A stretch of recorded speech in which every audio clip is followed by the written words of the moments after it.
The Mirrorstone File. Part 1, Inheritance. You inherit the box on a Tuesday in March, when the daffodils are just beginning to show their pale green spears through the mulch in your aunt's garden.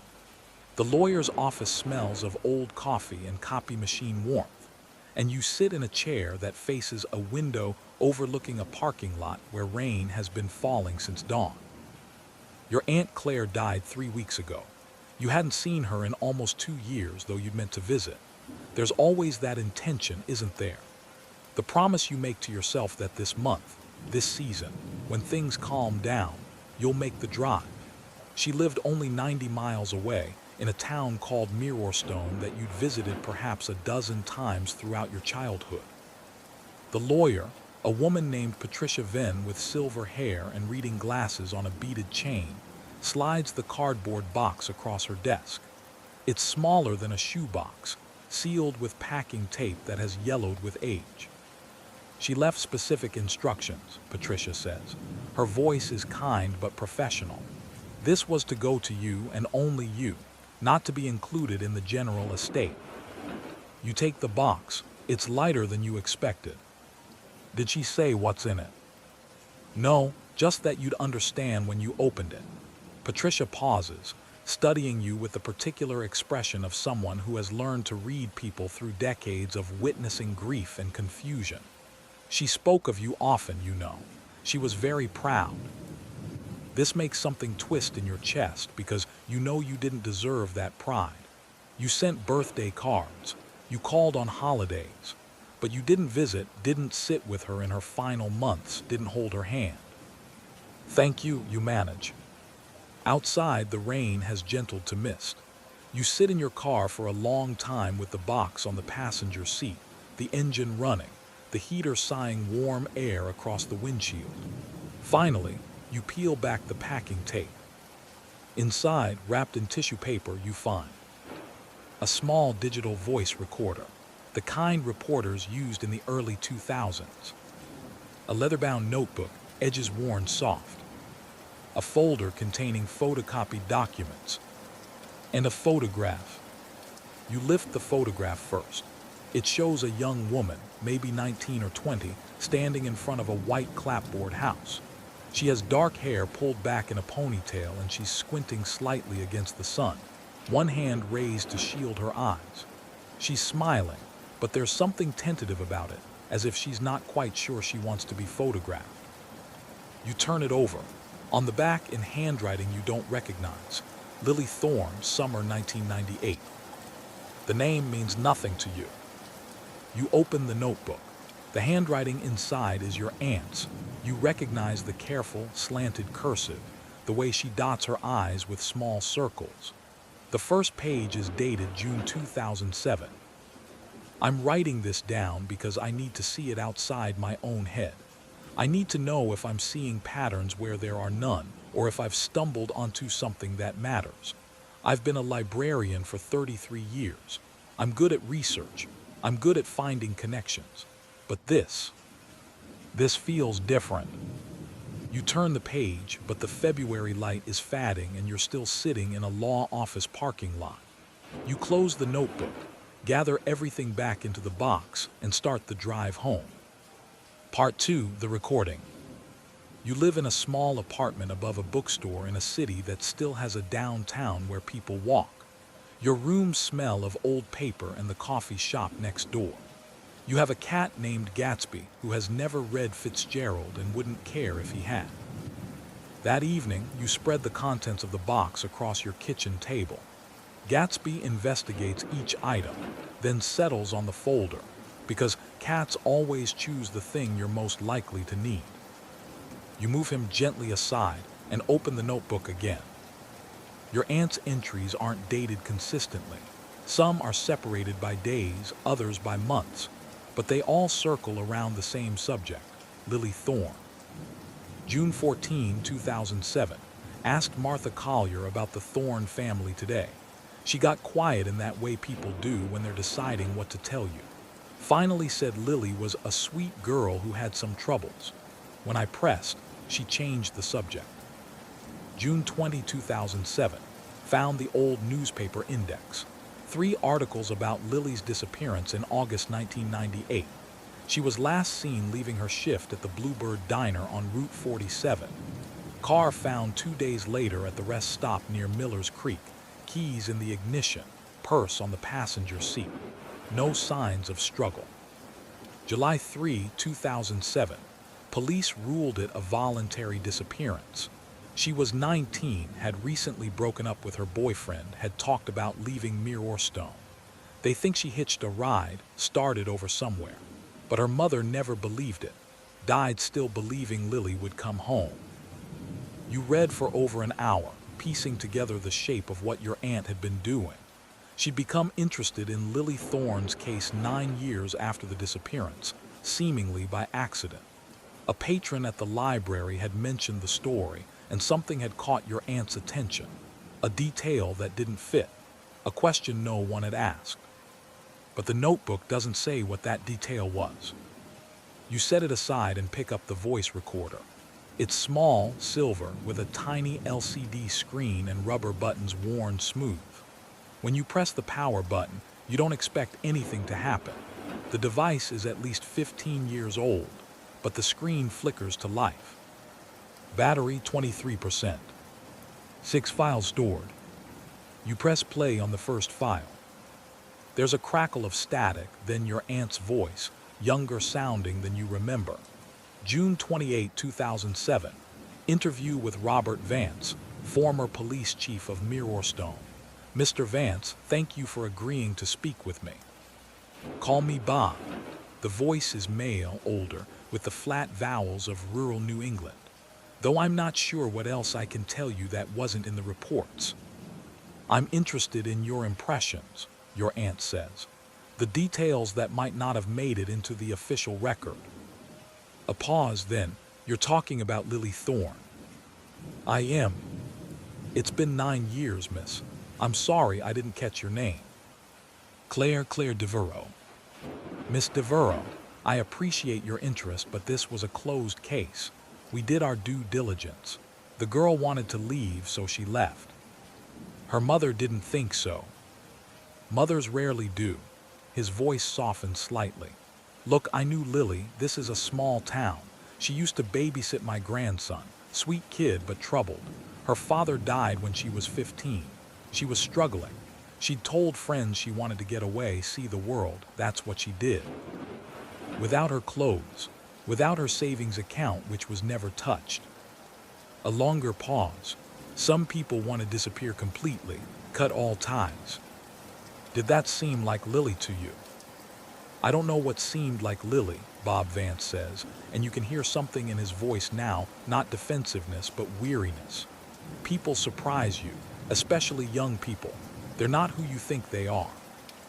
The interview continues for another 10 minutes, but Vance reveals nothing more. Your aunt thanks him, and the recording ends. You sit back, looking at the photograph of Lily Thorne again. She doesn't look like someone planning to vanish. But then, you suppose, what would that look like? Part 3, the drive to Mirrorstone. On Saturday, you make the drive. Mirrorstone is the kind of town that appears suddenly after miles of forest and farmland, as if it's been hiding. Main Street has a hardware store, a diner, a pharmacy, a post office. The library sits on a corner lot, a brick building with white columns and a historical marker that declares it was built in 1892. You park across the street and sit for a moment, watching. Through the tall windows, you can see bookshelves and a desk where a young man is helping an elderly patron. Your aunt worked here for 33 years, sat at that desk, shelved those books, helped people find what they were looking for. You wonder how many of them knew she was also searching quietly for answers to a question most people had forgotten. The Mirrorstone Public Library smells the way all old libraries smell, dust and paper, and the particular mustiness of carpet that has absorbed decades of rain tracked in on boots. The young man at the desk looks up as you enter. Help you find something. I'm researching a local history project, you say, which is not exactly a lie. I'm interested in newspaper archives from the late 1990s. Microfiche is in the basement. I can show you how to use the reader if you need. He leads you downstairs to a room with concrete walls and fluorescent lights and a machine that looks like it belongs in a museum. You thank him, and he leaves you alone with boxes of film cartridges organized by year. You find 1998 and thread the film through the reader. The Mirrorstone Gazette was a weekly paper, thin and earnest, full of school lunch menus and zoning board minutes. You scroll through the summer months, watching the weeks blur past in black and white. August 13, 1998, local woman missing. The article is brief. Lily Thorne, 19, was last seen leaving her shift at the Bluebird Diner on August 10. Her car was found at the Route 47 rest stop. Anyone with information should contact the Mirrorstone Police Department. August 20, 1998, search continues for missing woman. The search involved volunteers combing the woods around Miller's Creek. Chief Robert Vance stated that all possibilities were being explored. August 27, 1998, Thorne case remains open. This article is longer. It includes an interview with Lily's mother, Susan Thorne, who describes her daughter as responsible and close to family. She would never just leave without telling me, Susan says. Something happened to her. There's also a quote from Lily's ex-boyfriend, Jason Heller. I hope she's okay. I hope she's somewhere happy. And a statement from her best friend, Amanda Pierce. Lily was talking about going to Boston, maybe taking some classes, but she wouldn't have left without saying goodbye. You print all 3 articles and scroll forward, looking for follow-ups, but there's nothing more. By September, the Gazette has moved on to coverage of the county fair. Upstairs, the young librarian is eating a sandwich at the desk. You approach him carefully. Excuse me, did you know Claire Devereaux? She worked here. His face brightens. Miss Claire? Yeah, of course. She trained me when I started, amazing lady. I was so sorry when she passed. Did she ever talk to you about local history? About researching old cases or stories? He thinks she was interested in everything, always digging into stuff. Why? I'm her niece. She left me some research materials, and I'm trying to understand what she was working on. Oh, he sets down his sandwich. There was something. A few years back, maybe 2012 or 2013, she spent weeks going through old records, newspaper archives, property deeds. She was looking into something from the 90s, I think. She never really explained what. Do you remember anything specific? She asked me once if I knew where the old police records were kept, before they digitized everything. I told her they might be in storage at the town hall. She seemed really interested in that. You thank him and step outside. The afternoon is cold and bright. Down the street, you can see a sign for the Bluebird Diner. You walk. Part 4, the diner. The Bluebird Diner has the kind of timeless quality that makes you suspect it looked exactly the same in 1998 as it does now. Blue vinyl booths, checkered floor, a long counter with spinning stools, the smell of coffee and bacon grease. You take a seat at the counter. The waitress is perhaps 50, with tired eyes and a name tag that reads Denise. What can I get you? Coffee, please, and maybe some information. She pours the coffee with the automatic grace of someone who's done it 10,000 times. What kind of information? I'm looking into the disappearance of Lily Thorne. She worked here in 1998. Denise's hand pauses for just a moment before she sets the coffee pot down. That was a long time ago. I know. My aunt was researching the case. She passed away recently, and I'm trying to finish what she started. Your aunt, would that be Claire Devereaux? You nod. Denise leans against the counter. Claire used to come in here sometimes, asked a lot of the same questions. I told her what I told the police. Lily was a good worker, never caused trouble. Her shift ended at 8 that night. She clocked out, said goodnight, walked to her car. That's the last time anyone saw her. Did she seem upset, worried? No more than usual. She'd been kind of quiet after she and Jason broke up, but nothing dramatic. She was making plans, talking about the future. What kind of plans? Denise refills your coffee without asking. She wanted to take some art classes, maybe go to community college in the city. She was good at drawing, always doodling on her order pad. She showed me some sketches once, really beautiful stuff. Did anyone ever follow up on those plans, see if she'd enrolled anywhere? I assume the police did, but I don't know what they found. You sip your coffee. It's bitter and strong. Through the window, you watch a truck pull into the gas station across the street. Denise, what do you think happened to her? She's quiet for a long time. Then, I think something bad happened. I think she didn't leave by choice, but I don't have any proof, just a feeling. And feelings don't solve cases. A bell chimes as another customer enters. Denise moves to greet them, and you're left alone with your thoughts and the cooling coffee. Part 5, the notebook deepens. That night back in your apartment, you return to your aunt's notebook with new context. Now you understand what she was chasing. The same feeling Denise described, the sense that something was wrong with the official narrative. You find an entry from October 2007. Spoke with Amanda Pierce today. She's married now, has 2 kids, works at the elementary school. She got very emotional talking about Lily, said they'd been friends since 3rd grade. She insisted Lily would never have left without telling her. Amanda mentioned something interesting. In the weeks before she disappeared, Lily had become interested in some property on the edge of town. Old farmland that had been vacant for years. She'd asked Amanda about who owned it, seemed fixated on it for some reason. Amanda thought it was odd but didn't press. I checked the property records.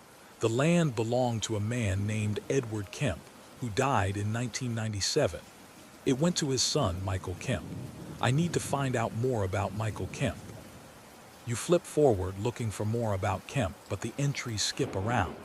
Your aunt's investigation wasn't linear. She followed leads as they appeared, circled back, reconsidered. November 2007. Michael Kemp sold the property in 2001 to a development company.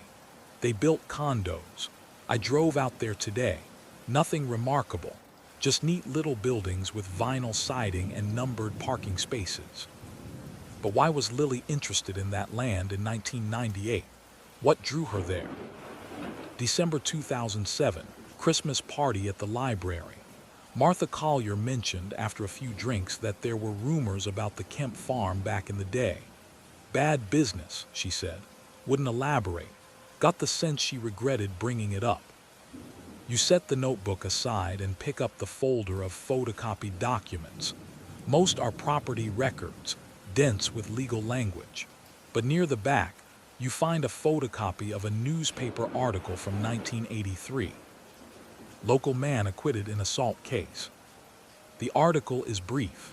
Michael Kemp, 24, was found not guilty of assault charges brought by a woman named Jennifer Walcott. The case had been controversial. Walcott claimed Kemp had attacked her after a party, but there were discrepancies in witness testimony. The jury deliberated for less than 3 hours. There's a photograph of Kemp leaving the courthouse. He's young, thin, with dark hair and a face that betrays nothing, neither relief nor anger, just a blank mask. You stare at the photograph for a long time, the pieces of your aunt's investigation beginning to arrange themselves into a pattern. Part 6, the second recording. You listen to the second recording over breakfast. Your aunt's voice again, but this time she sounds more tentative. March 15, 2008. Interview with Jennifer Walcott. Ms. Walcott, I appreciate you agreeing to talk with me. It's been 25 years. The woman's voice is soft, careful. I don't like talking about it. I understand. I'm looking into the disappearance of Lily Thorne in 1998. I believe there may be a connection to Michael Kemp. A long pause. Then, what kind of connection? I'm not sure yet. But Lily was interested in the Kemp property before she disappeared. I'm trying to understand why. Has anyone else made this connection? The police? Not that I'm aware of. Jennifer Walcott exhales slowly. Michael Kemp was a predator. He was acquitted because his family had money and influence, and because I was 21 and I'd been drinking, and because the system doesn't protect people like me. But I'm not lying. He hurt me, and I've always believed he hurt others. Did you ever report any other incidents? There were no other incidents I knew of, but there were whispers. Other women who'd had bad experiences with him. Nothing anyone would put on the record. Do you know what happened to Michael Kemp after the trial? He left town. Went somewhere out west, I heard. I was glad. I never wanted to see him again. Your aunt's voice. Did you ever hear anything about him coming back to Mirrorstone? No, but I wasn't exactly keeping track. The interview continues. But Jennifer Walcott has little more to offer. When it ends, you sit in silence, Gatsby purring in your lap. You open your laptop and begin searching. Michael Kemp is not an uncommon name, but you narrow it down by age and location. You find an obituary from 2015. Michael Kemp, 56, died in Denver, Colorado. Survived by no immediate family. Services were private. You search for more and find scattered references. A mention in a business directory from the early 2000s, a property record from Nevada, but nothing that helps you understand what connection, if any, he had to Lily Thorne's disappearance. Unless you return to your aunt's notebook, flipping through the pages with new urgency. You find it in an entry from April 2008. Confirmed that Michael Kemp was back in Mirrorstone in the summer of 1998. He was settling his father's estate, staying at the farmhouse for several weeks. This overlaps with the time Lily disappeared. Why didn't the police investigate him? Did they even know he was in town? You realize your hands are shaking. Part 7, Town Hall Records. Monday morning, you call in sick to work. It's not entirely untrue. You feel feverish with the need to understand what your aunt discovered, what she was building toward. The Mirrorstone Town Hall is a colonial-style building with white paint and black shutters. Inside, the office of the town clerk is small and cluttered, presided over by a woman with white hair and bifocals. I'm researching a historical case, you explain. I'm looking for police records from 1998. She regards you with polite skepticism. Those records are public, but they're in storage. It would take some time to retrieve them. What case are you researching? The disappearance of Lily Thorne. Something changes in her expression. That was before my time here, but I remember people talking about it. Sad business. I'm trying to understand what the police investigated. I'm particularly interested in whether they looked into a man named Michael Kemp. I can submit a records request for you, but it'll take a few days. We have to retrieve the boxes from off-site storage. You leave your contact information and walk back into the cold March morning. The town feels different to you now, not quaint, but secretive.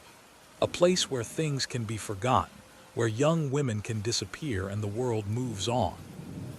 You drive to the edge of town, following directions from your phone to the address listed in the property records. The condos your aunt mentioned are there, unremarkable two-story buildings painted gray and beige. You park and walk the perimeter, trying to imagine what this place looked like in 1998. An old farmhouse, empty fields, Michael Kemp staying there, settling his father's estate. Lily Thorne interested in the property, asking questions about who owned it. What did she know? You find a historical marker at the edge of the development, one of those small plaques that towns install to commemorate things no one remembers anymore. This one reads, Site of the Kemp family farm, established 1847. There's no mention of what came later. Part 8, The Library returns. You spend the next 3 days reading everything you can find about Michael Kemp. The assault case in 1983 is well documented in old newspaper archives, not just the Mirrorstone Gazette but larger regional papers that covered the trial. The details are troubling. A young woman, a party, an attack she reported to police. Kemp's defense was that the encounter had been consensual, that she'd regretted it later and fabricated the assault. The jury believed him. In your aunt's notebook, you find notes about other women, names without full stories. Sarah G. worked at the same restaurant as Jennifer, quit suddenly, moved away. Kay Brennan mentioned in Martha's rumors, need to locate. L. Foster unconfirmed. You try to find these women, but the trails are cold. People move, marry, change names, disappear into the ordinary current of life. On Thursday, the town clerk calls. The records are ready. You drive back to Mirrorstone through rain that turns to sleet. The clerk leads you to a small conference room where 2 cardboard boxes wait on a table. You can look through these here.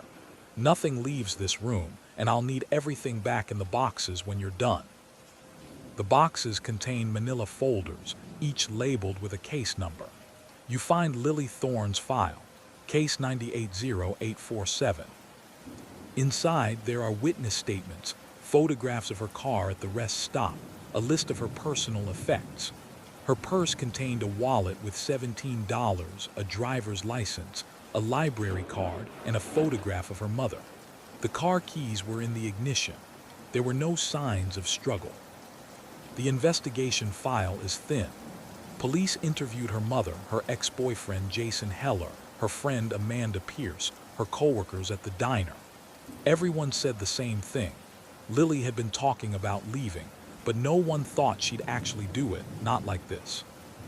There's a note from Chief Vance dated August 30, 1998. No evidence of foul play. Subject likely left voluntarily. Case remains open pending new information. You go through every page, looking for any mention of Michael Kemp. Nothing, but you find something else. A supplemental report dated September 12, 1998, filed by a patrol officer named Thomas Brennan. During canvass of Route 47 area, spoke with Arthur Moss, who operates gas station at junction of 47 and County Road 19. Mr. Moss stated that on the evening of August 10, he observed a dark-colored pickup truck parked at the rest stop where subject's vehicle was later found. Time approximately 8:30 p.m. Truck remained there for at least 30 minutes, left heading north. Mr. Moss did not note license plate or make model beyond dark truck, maybe Ford or Chevy. This information provided to Chief Vance for follow-up. There's no record of any follow-up. You photograph the report with your phone, then continue searching. In the very back of the file, you find a property canvas checklist, a form listing all properties within a mile of the rest stop that were checked during the investigation. The Kemp farm is on the list. Next to it, handwritten, vacant checked exterior, only no signs of disturbance. No mention of Michael Kemp being there. No interview, nothing. Part 9, the voice on the phone. You find Thomas Brennan's name in an online directory. He's retired from the police force but still lives in the area. When you call, a woman answers, his wife, she explains. Thomas is out, but she can have him call you back. He does that evening while you're making dinner. This is Tom Brennan. My wife said you called about an old case. You explain who you are, what you're researching. He listens without interrupting. I remember Lily Thorne, he says finally. Sweet kid. I always thought we dropped the ball on that one. Your supplemental report mentioned a dark truck at the rest stop. Yeah, Art Moss told me about it. I passed it to Vance, but he didn't think it was significant. Said probably someone just pulled over to rest, then moved on. But you thought differently. I thought it should have been investigated, especially after, he pauses. After what? After I found out Michael Kemp was staying at the farm, his dad's old place.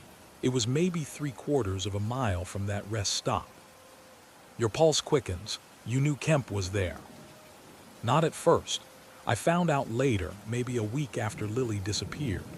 I was talking to someone at the gas station and they mentioned seeing Kemp around, said he'd been back for a few weeks dealing with estate stuff. He had a truck, dark blue Ford. Did you report this to Chief Vance? Another pause, longer this time. I tried to. He told me to leave it alone. Said Kemp had already had his life disrupted by false accusations once, and we weren't going to harass him without evidence. He said the truck could have been anyone's. But you didn't agree. No, I didn't, but I was a patrol officer and Vance was my boss. I didn't push it. He sounds tired, regretful. I've thought about that a lot over the years, whether I should have done more. Did you know my aunt, Claire Devereaux? The librarian. Yeah, I spoke with her once. She called me maybe 10, 12 years ago asking about the case. I told her what I knew. She was the first person who seemed to take it seriously. You thank him and end the call. In your aunt's notebook, you find the entry about her conversation with Brennan, dated May 2008. Officer Brennan confirmed my suspicions. Kemp was there. He had a truck matching the description of the vehicle at the rest stop, but Vance shut down the investigation before it could go anywhere. Why? Was it incompetence or something else? I need to find out if Vance had any connection to the Kemp family. Part 10, Connections. The next recording on the device is dated June 2008. Your aunt is interviewing someone named Dale Morrison, who identifies himself as a retired attorney. Mr. Morrison, you represented Edward Kemp in various legal matters before his death in 1997. Is that correct? That's correct. Ed was a client for many years. Did you also have any involvement in the 1983 case against his son, Michael? I did. I consulted on the defense, though Michael had his own attorney of record. Can you tell me about the Kemp family's relationship with law enforcement in Mirrorstone? That's a strange question. I'm trying to understand the context of some decisions made during subsequent investigation. Morrison is quiet for a moment. The Kemps were an old family. They had influence, I suppose you'd say. Ed had been on the town council. He knew people. But if you're asking whether there was any impropriety, I wouldn't know about that. Did the family have any relationship with Robert Vance? Bob Vance, he and Ed were friends, yes. They went way back, grew up together. Were they friends at the time of Michael's trial? Yes, though Bob wasn't chief then. He was just a detective. Your aunt's voice sharpened slightly. Did Chief Vance ever discuss Michael Kemp with you after becoming chief? Not that I recall. Look, Miss Devereaux, I'm not sure what you're getting at, but I think this conversation is over. The recording ends. You sit back, the pieces arranging themselves into a picture you don't want to see. Vance and Edward Kemp were friends. When Lily Thorne disappeared and evidence pointed, however circumstantially, toward Michael Kemp, Vance shut down the investigation, protected his dead friend's son. But did he know something more? Did he actively cover something up, or did he simply choose not to look? You flip through the notebook, searching for your aunt's conclusions, but the entries become sporadic after 2008. There are notes from 2010, 2013, 2015, but they're brief, frustrated. Still no proof, only patterns and silences. Michael Kemp died in Denver. I called the police there, asked if there were any unsolved cases involving young women around the times he lived there. The detective I spoke with was polite but unhelpful, said they couldn't share that information. Maybe I'm seeing ghosts. Maybe Lily really did just leave, and I've wasted years chasing nothing. But in 2016, there's a longer entry. I had lunch with Amanda Pierce today. She's doing well, seems happy. We talked about Lily as we always do when we meet. She told me something she's never mentioned before. Lily kept a journal. She wrote in it every day. Amanda saw it once, a blue cloth-bound book that Lily carried in her bag. The journal was never found. It wasn't in her car, wasn't in her room at home. The police report doesn't mention it. Where is Lily's journal? Part 11, the last recording. There are 4 more recordings on the device. You listen to them in order, hearing your aunt's investigation unfold across years. Interviews with old classmates of Lily's, with people who knew the Kemp family, with anyone who might remember something useful. Most lead nowhere, but the 5th recording is different. November 2016. I'm recording this for my own reference, not an interview. Today I went to see Amanda again, and she mentioned something that's been nagging at me. She said Lily used to go for drives when she was stressed. She'd take her car out to quiet places and just sit, sometimes for hours. She'd draw or write in her journal or just think. One of those places was the old quarry on the north side of town. Amanda went with her once or twice. It's abandoned now, has been for decades, just a flooded pit and some old equipment. I drove out there this afternoon. The access road is overgrown, barely passable. The quarry is surrounded by a chain-link fence that's falling apart in places. I walked around the perimeter. There's trash, the usual debris of a place teenagers go to drink and do things they don't want adults to know about. But there's also something else. On the far side, where the fence has completely collapsed, there's an old work shed. The door was open. Inside, I found evidence that someone had been there. Not recently, but not decades ago either. A sleeping bag, some empty food cans. The brands are from the 90s, I checked. Someone was staying there, hiding there. I can't shake the feeling that Lily came here, that something happened here. But I don't know what to do with this feeling. I'm not police. I'm just a librarian who can't let go. The recording ends, and you sit in the dark of your apartment, Gatsby breathing softly beside you. Part 12, the quarry. You make the drive on Saturday. The access road is even more overgrown now than it was in 2016, when your aunt recorded her observations.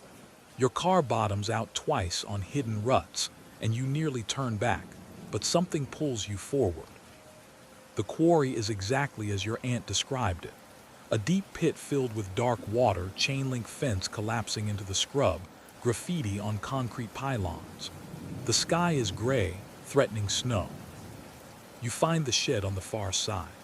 The door is gone entirely now, probably torn off by weather or vandals. Inside, everything your aunt saw is long gone, rotted away or removed. But you stand there anyway, trying to imagine what she imagined. Lily Thorne coming here to think, to escape. Michael Kemp knowing about this place somehow, following her here, or lying in wait. You have no proof, no evidence, just the same ghost your aunt chased. Back in your car, you pull out the last recording and press play. Your aunt's voice is older now, tired. March 2020. I'm 71 years old. I've been thinking about Lily Thorne on and off for 13 years. I've interviewed dozens of people. I've read every document I can find. I've driven hundreds of miles following leads that go nowhere. I don't know what happened to her. I'll probably never know. But I know this, she didn't just leave. She didn't abandon her mother and her friends and her life because she wanted to see the world. She was taken from the world. Someone took her. I believe it was Michael Kemp. I believe he saw her at the diner or followed her from there. I believe he killed her and hid her body somewhere it's never been found. The quarry, maybe, or somewhere on his father's old property before it was developed. I believe Robert Vance knew, or at least suspected, and he chose to protect his friend's son rather than seek justice for a 19-year-old girl. But I can't prove any of it. So I'm writing it down. I'm recording it. I'm putting together everything I've learned and leaving it for someone who might be able to do more than I could. If you're listening to this, whoever you are, please don't let Lily be forgotten. Please keep asking questions. That's all we can do. Keep asking questions. The recording ends. You sit in the parking lot of an abandoned quarry in a town where your aunt spent 3 decades of her life, and you understand now what she was giving you. Not answers, just the question itself and the responsibility to carry it forward. Part 13, the follow-up. You spend the next month doing what your aunt did, asking questions. You speak with everyone you can find who knew Lily Thorne. Her mother is dead, but you find her brother David, who lives in Portland now. He's 45, a carpenter with calloused hands and his sister's eyes. I was 16 when Lily disappeared, he says. You're sitting in his living room, drinking coffee he made too strong. I barely remember her, which kills me. She was my sister and I barely remember her. What do you remember? She was kind, patient with me, even when I was an annoying kid. She used to draw these amazing pictures, birds, flowers, faces. She gave me one once of a blue heron. I kept it for years, but it got lost in one of my moves. Did she seem worried about anything before she disappeared? I was 16. I didn't pay attention, but my mom said Lily had been quieter than usual. She'd broken up with her boyfriend and that was hard on her, but Mom didn't think it was just that. Did the police ever mention Michael Kemp to your mother? Who? A man who was staying near where Lily disappeared, on his father's old farm. David shakes his head slowly. I never heard that name. The police told us Lily left on her own. Mom fought them on it, but they never took her seriously. They treated her like she was in denial. You show him your aunt's research, the connections she made. He reads through it with growing anger. Why didn't anyone investigate this guy? I think someone made sure they didn't. Chief Vance. I think so. David is quiet for a long time. Then, what can we do now? It's been almost 30 years. Kemp is dead. Vance is dead. I don't know, you admit. But I thought you should know what my aunt found. I thought Lily's family should know someone was still looking. Thank you, he says, and his voice breaks slightly. Thank you for not forgetting her. Part 14, Going Public. In April, you write an article. You're not a journalist, but you work for a nonprofit that publishes research reports, and you know how to construct an argument, how to present evidence. You lay out everything your aunt discovered. Lily Thorne's disappearance, Michael Kemp's presence in Mirrorstone, the dark truck at the rest stop, Officer Brennan's ignored report, Vance's connection to the Kemp family. You frame it carefully, avoiding accusations you can't prove. You present it as a cold case that deserves another look, questions that were never adequately answered. You send it to a few local papers. Most ignore it, but one, a small independent publication that covers New England crime stories, agrees to run it. The article publishes on a Tuesday in May. By Wednesday, you've received 24 emails. Most are from people who remember Lily, who thank you for writing about her. But 3 are different. The first is from a woman named Catherine Brennan. The name makes you pause, Brennan, like Officer Thomas Brennan, like the K. Brennan in your aunt's notes. I was on the list your aunt was building. I worked at a bar in Mirrorstone in 1982. Michael Kemp assaulted me in the parking lot after my shift. I didn't report it because I knew what had happened to Jennifer Walcott, how the trial had gone. I didn't want to go through that, but I've carried it with me my whole life. Thank you for investigating him. I wish I'd been braver. The second is from a man named Peter Vance, who identifies himself as Robert Vance's nephew. My uncle died believing he'd served this town honorably. Your article has made me question that. I've been going through his papers, things my family kept after he passed. I found something I think you should see. The third is from someone who doesn't give a name, just an anonymous email address. If you want to know what happened to Lily Thorne, look into the demolition records from when they tore down the Kemp farmhouse in 2001. Part 15, Demolition Records.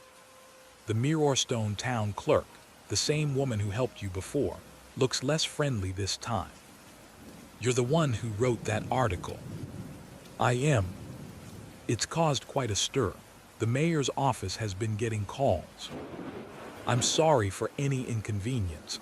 I'm looking for demolition records from 2001, the Kemp farmhouse. She regards you steadily. Why? Someone suggested there might be something relevant in those records. She doesn't move for a moment, then sighs. Wait here. She returns 15 minutes later with a slim folder. Demolition permit for structure at 447 County Road 19. Approved March 2001. Work completed April 2001. You open the folder. It contains the permit application, inspection records, and a final sign-off from the building department. Everything appears routine. But clipped to the back is a handwritten note on Mirrorstone Police Department letterhead, dated April 18, 2001. Request to inspect property prior to demolition. Received complaint from neighboring landowner Ray. Possible environmental hazard. Inspection completed 4/17/01. No hazards found. Demolition may proceed. The note is signed by Robert Vance. Can I get a copy of this? The clerk makes copies without comment, but as you're leaving, she says quietly, my daughter went to school with Lily Thorne. She was a year behind her. She's never forgotten what happened. Neither have I, you say. Part 16, Peter Vance. You meet Peter Vance at a coffee shop in a town midway between Mirrorstone and where you live. He's in his early 50s, a high school teacher, with graying hair and his uncle's same careful way of speaking. I need to show you something, he says, sliding a manila envelope across the table. Inside, you find a letter, handwritten on yellow legal paper. The handwriting is shaky but legible. Peter, if you're reading this, I'm gone. There are things I need to tell someone, things I've kept to myself too long. In August 1998, a young woman named Lily Thorne disappeared from Mirrorstone. The official record says she left voluntarily. I wrote that record. I closed that case. But I lied. Michael Kemp came to see me 3 days after Lily disappeared. He was panicked. He told me there had been an accident at his father's old farm. He'd been working in the basement, clearing out junk, and he'd found evidence that his father had done something terrible years before.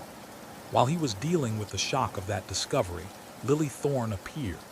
She'd been exploring the property. She had some notion about local history, was interested in old buildings. She went into the basement. Kemp said there was a collapse. Old structure, rotted supports. She was killed instantly. He swore it was an accident. He swore he'd tried to help her, but she was already gone. He said he panicked and buried her in the crawl space beneath the basement floor. He begged me to help him. He was Ede's son, and Ede had been my oldest friend, and I helped him. I filed a false report about the truck at the rest stop. I steered the investigation away from the property. When the farmhouse was set for demolition in 2001, I made sure to inspect it first, to ensure nothing would be found. I've lived with this for 23 years. I told myself I was protecting an innocent man from being blamed for a genuine accident. But the truth is I was protecting myself. I was afraid of what would come out if the truth was told. I'm sorry. I'm sorry to Lily's family. I'm sorry to the town I served. I'm sorry I wasn't the man I pretended to be. Robert Vance. The letter is dated February 2019, 2 months before Vance died. You read it 3 times, your hands shaking. Why are you giving this to me? You ask finally. Because it's the right thing to do, Peter says. Because my uncle was wrong and this needs to be set right. I've already contacted the state police. They're reopening the investigation. After all this time, what can they possibly find? Probably nothing. The farmhouse is gone. The property has been built over. But at least the truth will be on record. At least Lily's family will know. You sit in silence, processing. After all your aunt's years of investigation, after all her careful research and interviews, the answer had been sitting in an old man's desk drawer. A confession written in guilt and fear. There's something I don't understand, you say. Vance says Michael Kemp found evidence that his father had done something terrible. What was that? Peter shakes his head. The letter doesn't say. I've wondered about it too, but both of them are dead now. We'll probably never know. Part 17. The investigation reopens. The state police investigation unfolds slowly, bureaucratically. They interview people, review old records, examine the letter. They bring in ground-penetrating radar to survey the property where the farmhouse once stood. But the condos and their foundations make it impossible to get clear readings. In June, they issue a statement. Based on new evidence, they believe Lily Thorne died on August 10, 1998, in an accidental structural collapse at 447 County Road 19. Her body was likely interred on the property and subsequently buried beneath new construction. While recovery is unlikely, the case is now considered closed. The statement doesn't mention Michael Kemp by name or Robert Vance's role in the cover-up. Those details leak out through other channels. Peter Vance speaks to reporters. You're interviewed. Officer Brennan gives a statement about his ignored report. The town of Mirrorstone issues a formal apology to the Thorne family. David Thorne releases a statement thanking everyone who worked to find the truth about his sister.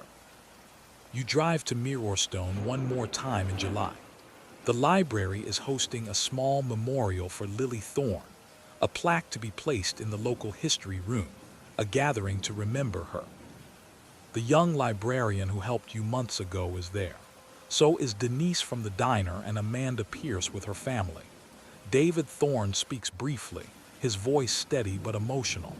He thanks your aunt, though she's not there to hear it. Afterward, Amanda approaches you. Claire would be glad you finished what she started, she says. I didn't finish it, you reply. I just followed the thread she left. That's what she wanted. She told me once that the worst thing we can do is forget. As long as someone remembers, as long as someone keeps asking questions, the truth has a chance. You stand in the library where your aunt worked for 33 years, surrounded by books and memories, and you understand that this is what she was really giving you. Not a solved mystery, but a lesson in what it means to care enough to look. Part 18, the final recording. There's one recording you haven't listened to yet, the 6th file on the device. You've been saving it without quite knowing why. That night back in your apartment, you press play. Your aunt's voice comes through, but it's different from the other recordings. Softer, more intimate. I don't know when I'll record this, or even if anyone will ever hear it, but I want to say something about why I did this, why I spent so many years chasing a case that wasn't mine to solve. I think it started because I saw myself in Lily Thorne, not in the specifics of our lives. We were very different people, but in the particular loneliness of being a young woman in a small town, of wanting more than what's offered, of trying to figure out who you are while the world keeps telling you who you should be. Lily was 19. She had her whole life ahead of her. She wanted to take art classes to learn to become someone. And someone took that from her. Not through malice, maybe. If Vance's letter is true, it was an accident. But the cover-up that followed, the decision to let her disappear without explanation, to let her mother die without knowing, that was a choice. A choice to value one man's comfort over a family's grief. I couldn't let that stand.